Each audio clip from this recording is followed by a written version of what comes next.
বিশ্ব ক্রিকেটের সব রকম আপডেট পাওয়ার জন্য আমাদের চ্যানেলটিকে আজই সাবস্ক্রাইব করে রাখুন। কোনো দল যদি প্রথম 6 ওভারেই স্কোরবোর্ডে বিনা উইকেটে 125 রান তুলে ফেলে তাহলে কি সেই ম্যাচের আর কিছু পড়ে থাকে?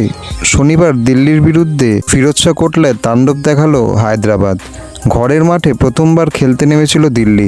মাঝে দুটি হোম ম্যাচ খেলতে হয়েছে বিশাখাপত্তনমে। তবে ঘরের মাঠে ফেরার অভিজ্ঞতা ভালো হলো না ঋষভ পন্তের দলের।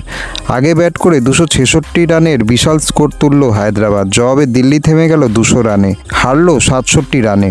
32 বলে 89 রান করে যা ক্ষতি করার করে গেলেন ট্রাভিস হেড। জবাবে দিল্লির জেক ফ্রেজার ম্যাকগার্ক বাদে কেউ লড়াই করতে পারলেন না।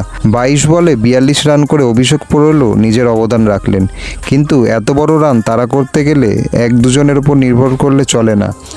ট্রিস্টান স্টাবস ও ঋষভ পন্থ এতটাই ধরে খেললেন যে রান তোলার গতিবেগ অনেকটাই কমে গেল। সেই জায়গা থেকে আর বেরিয়ে আসতে পারল না দিল্লি।